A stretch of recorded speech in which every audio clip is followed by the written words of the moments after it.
Greetings, it is I, and today we are going to be doing a creepypasta read-aloud called My Dog Was Lost for 3 Days.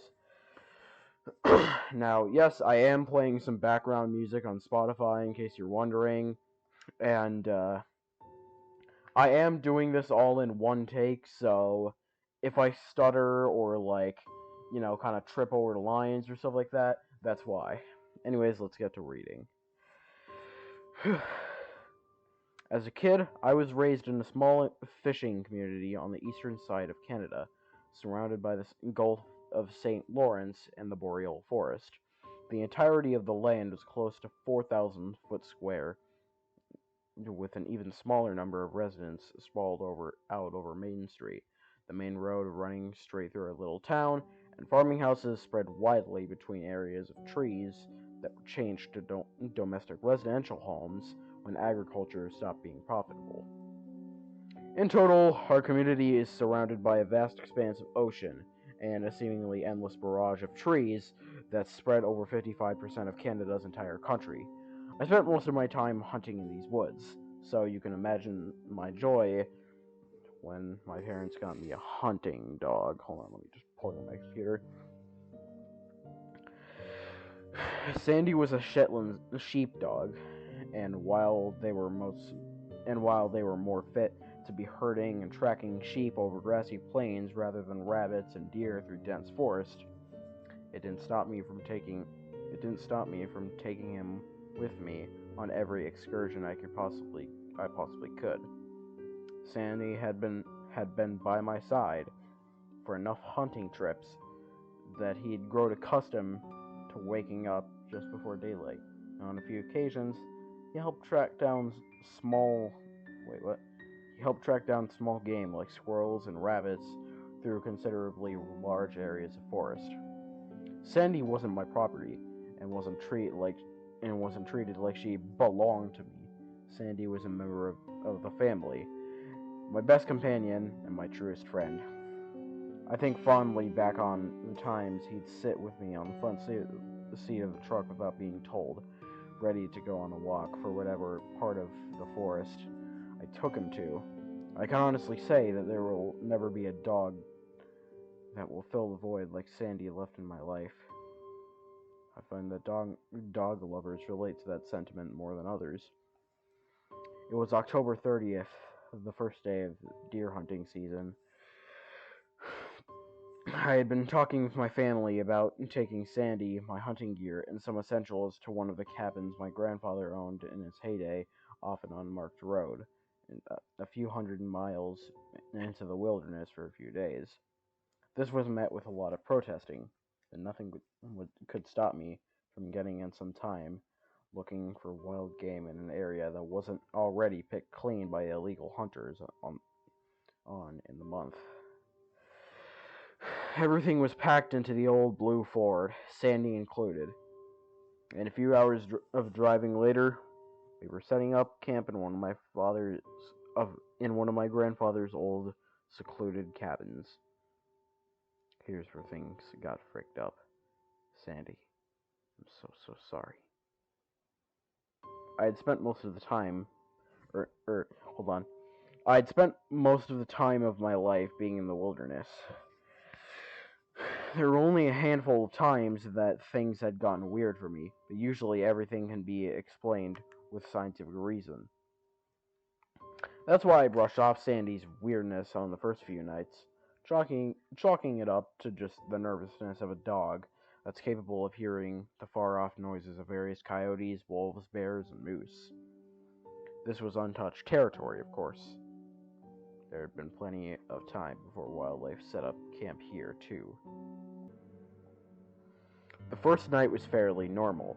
I had set up Sandy's bed in the corner of the living room, next to the TV that looked like it came out of the early 90s. I figured I'd give Sandy the option to have some place to lay down for a while. Despite the fact that he slept curled up with me 9 times out of 10, close to 10 at night, Sandy looked at the wooden door and whined. I figured he needed to piss, and opened the door to let him out, not worried about having my best friend stray too far from me.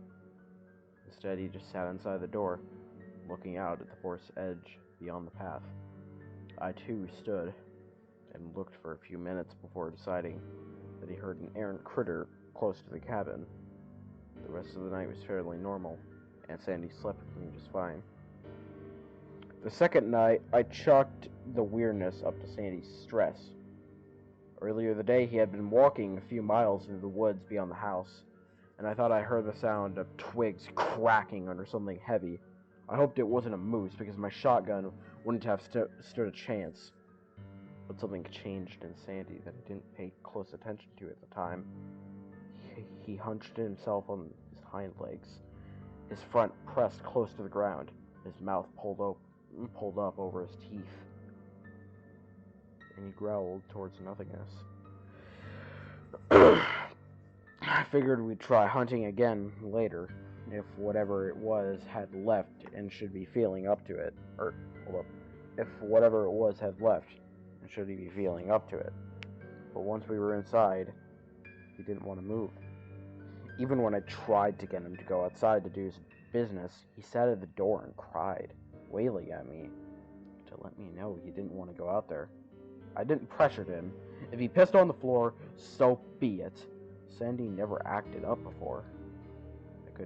I could excuse an accident or two, but if he really didn't want to be out there, it must have been a bear, I thought, before locking the door, calling it a night.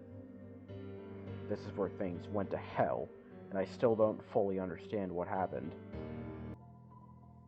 Sandy didn't eat all day. I managed to shoot a rabbit in the early morning when Sandy decided he didn't want to be outside any longer than he had to and retired inside for the day. I cooked it up, threw a little gravy on it, and gave it to my dog. I didn't do this all the time, but I figured now was a special occasion. Maybe a treat would put him in a better mood for another walk the next day. Sandy didn't want to touch it. Sandy didn't touch it. He didn't so much as sniff it. Instead, he sat at my side on the couch, watching the doorway intently. I tucked him under one of my arms, and he laid his head on my lap, eyes still locked on that door. Close to 3 hours of watching grainy VHS tapes on an outdated television set, Sandy started crying, hugging himself close to my body. This is where my judgment took me down the wrong path for the first time of many. It must sound silly being my dog's protector, rather than my dog being mine, but this was my family. I figured if there was something out there that was scaring Sandy so bad, then it was my job to do something about it. I loaded my 410, opened the door, stood in the doorway, and waited. It must have been at least half an hour, staring into nothing. There was barely any sound, save for the faint buzz of insects and leaves rustling in cold autumn wind. Moose aren't elegant creatures, and if it were a moose, I would have heard it coming. Around the 40-minute mark, Sandy took off like a shot into the darkness of the trees beyond the path, barking wildly. I started to get worried. Despite my knowledge that my dog is entirely helpless in the wilderness, there were still bigger animals that would have liked to take a bite out of him if there wasn't a lot of food for the winter. I heard Sandy's bark fade away in the distance, and then stop altogether. I waited hours, standing in the doorway with my shotgun cocked and ready to put down whatever it was that was waiting in the woods. I waited hours for Sandy to come back to the house. I waited until the sun was cracking through the trees, and I waited until that night, sitting on my porch step, fiending off sleep deprivation to see my dog come back. Sandy did come back, but not for another 3 days. Fog had rolled in at that point, and it was getting darker, the night painting the sky in navy blue. Tracking over the last few days proved futile, and I started to get worried that I need to leave and find more provisions to last me the next few nights. I couldn't leave Sandy up there, lost in the woods, cold and probably hungry. The thought then he might be waiting out there for me to find him and bring him back home was distressing enough. I was packing the bag that hung on the coat rack next to the door with what I'd need for the next day's trip. I figured tomorrow would be the last day before I'd go into town and see my father, and see if my father would help me find Sandy. He was a retired grain man, but I was sure if I brought up Sandy's name, he'd be more than willing to help me search for him. Thankfully, Sandy came back before I had even finished that train of thought. I saw him from the window, on the path that led down the main road, a few dozen feet away from the house. Normally, I'd hear him scamper to the doorway and paw at the door a few times, eager to come in. But this was different. I could see the reflection of his eyes as green pearls in the murky fog that had swamped the house.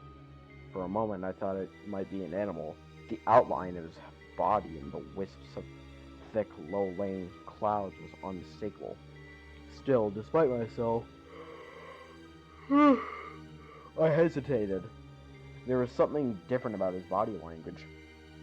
I stared out the window for a few more moments before reason overcame my gut instinct, saying Sandy could be hurt, I thought. Or worse. I flung the doorway open, but he didn't want to come right away. Instead, he stood there, watching me intently. And when he didn't move, I whistled to him.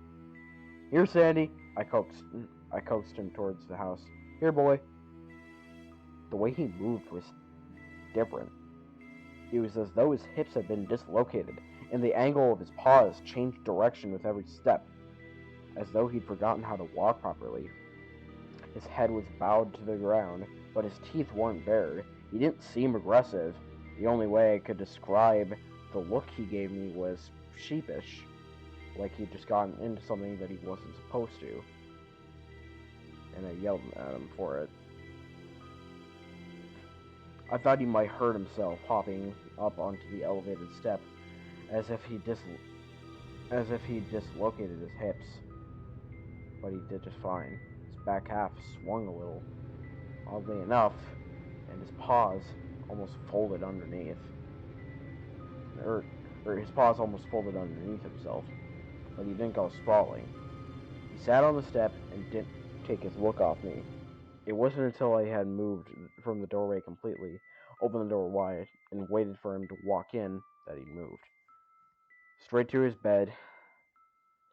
He didn't stop at my hand and sniff me. He didn't wait for pets or jump up on me like he used to.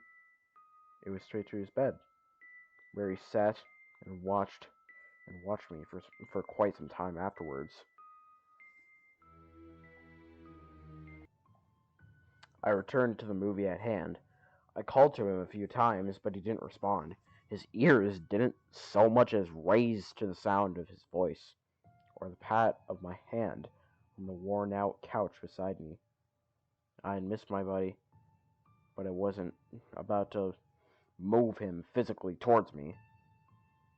There was something about him that I shouldn't have let him in, but I chalked it up to silliness. A few hours later, I went to bed. The more I think back on it, I don't recall him blinking once. He sat there like a statue. When I turned off the light, I could see the reflection of jade green following me as I went into my room and shut the door. I could have sworn I heard him walk in the night, the sound of nails clicking against the wooden floor coming up from the door of my room. They were slow and deliberate.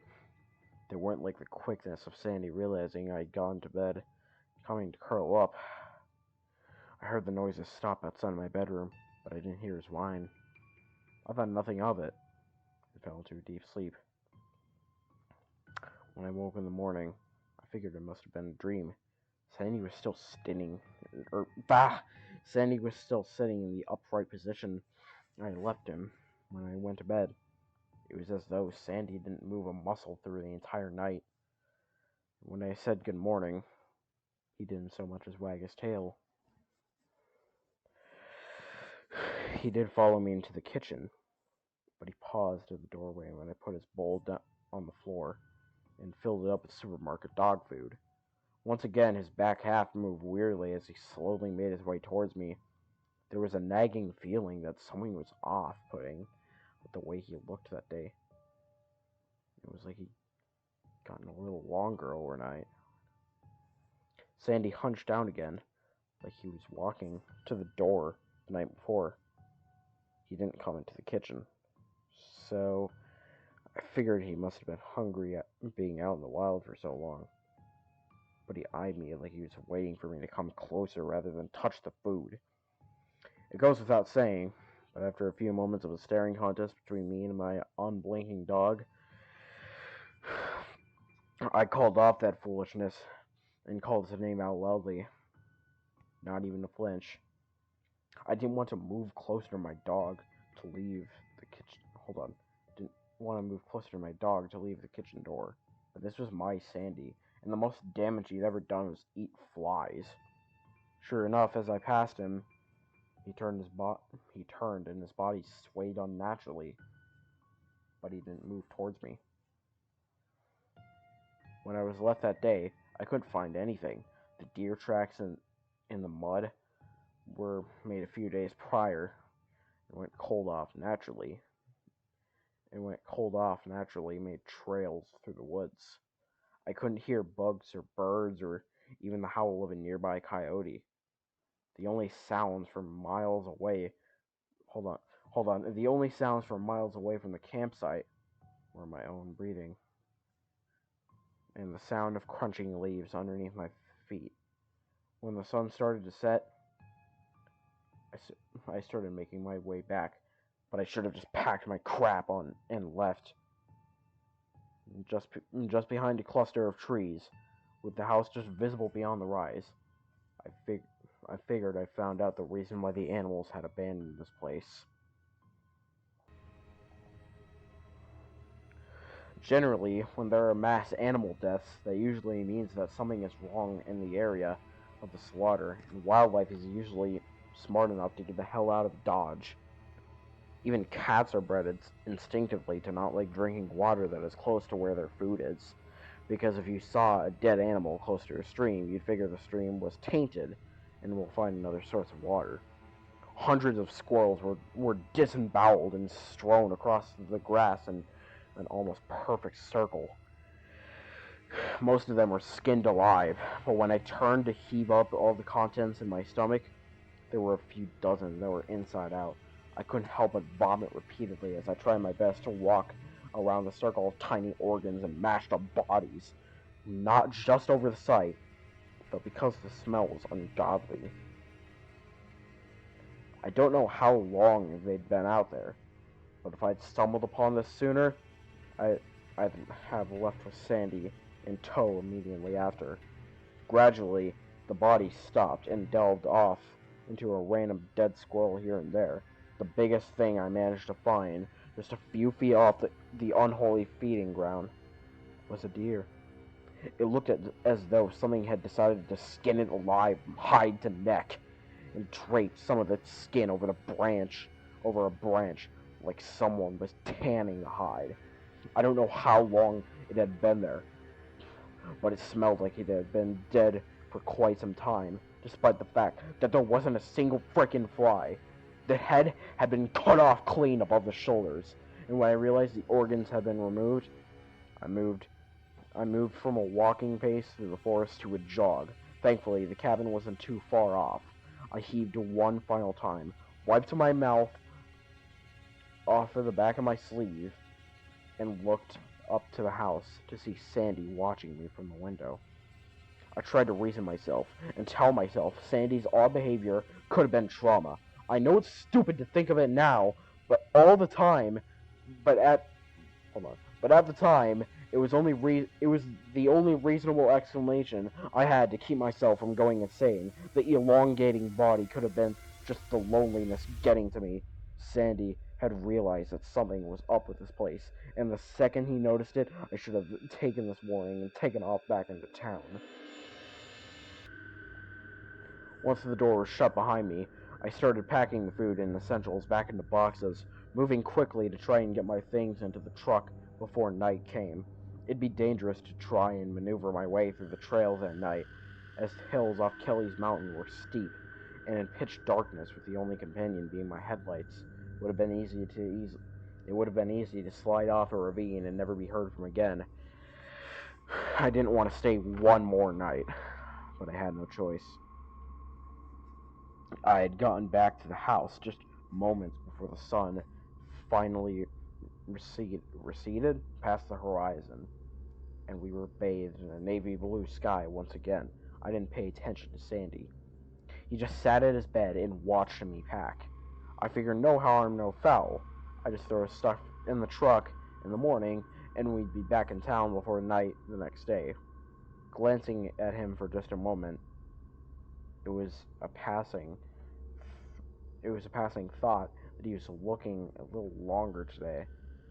And when I went to bed, it was a hard time getting to sleep for the next few hours. It must have been close to 4 or 5 in the morning when I heard it.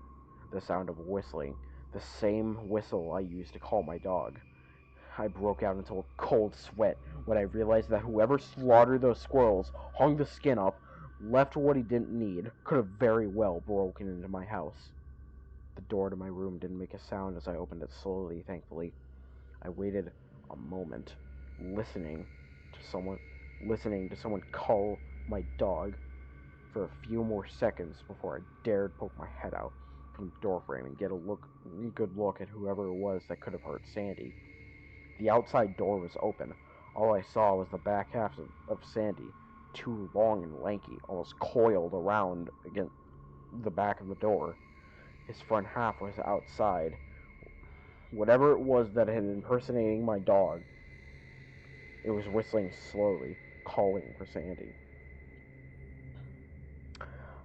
When I could have sworn that it hunched down to the ground again, it said, "Sandy," in the most ungodly voice I had ever frickin' heard. I closed the door just as softly as I had opened it. I don't know how long I waited with my back pressed up against the door. I knew I left my gun in the bag on the coat rack. I know I didn't sleep. I waited until I saw the sun break over the horizon, and then I waited some more until it must have been midday, and finally got the balls to open the door again and make a break for that truck. I wouldn't die in that place. Sandy was gone. The door was open. His food was untouched, but my fridge was open, and all of the meat was gone. I didn't bother packing stuff. I just threw my bag over my shoulder, made my way to the fort as fast as I could, and turned on the ignition. I can't describe the feeling that overcome me as I realized I'd have to leave Sandy in this place. The thought that he could have been dead, or the thought that he could be dead was never a thought in my mind. I didn't think I could cope with the knowledge that whatever I allowed in my house, whatever disemboweled those animals, could have done the same thing with him. I made my way down the winding paths and roads as fast as I possibly could without veering off the cliffs. I felt like I was turning in circles down this labyrinth that would take me back to that house. But when I reached the pavement on the stretch of the road back to town, I felt relief wash over me, thinking I was safe. Just as I was pulling off onto the cement, I felt something hard hit the back windshield, sending broken glass into the passenger's seat. I only got a glimpse of the deer's decapitated head, catching on the unbroken glass and tumbling into the back seat. I cried for most of the way home, hands clenching the steering wheel so hard my knuckles were white. I wish I could leave this off with a positive note. I wish I could tell you that I found Sandy at the home, waiting for me. I wish I could tell you that that was the end of it, a traumatizing experience in the woods that I'll get over with time. Last night, I found it hard to sleep. I kept replaying the entirety of my trip to Kelly's Mountain in my head. I figured I wouldn't be sleeping for a while, and laid there listening to the wind through my open window. I could have sworn I heard the whistle I used to call my dog with, coming from the forest's edge. If you go on trips with your dog, I advise that you don't let them out of your sight for too long. What comes back might not be your dog. Oh man, that story gave me shivers.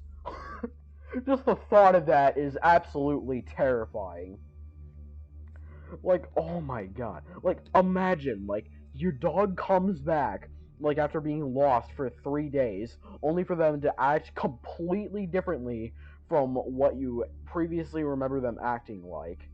And you hearing, like, a creature calling out for them, like, from the woods. That's just terrifying.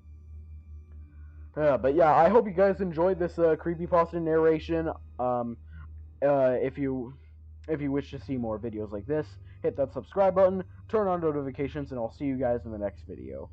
Goodbye.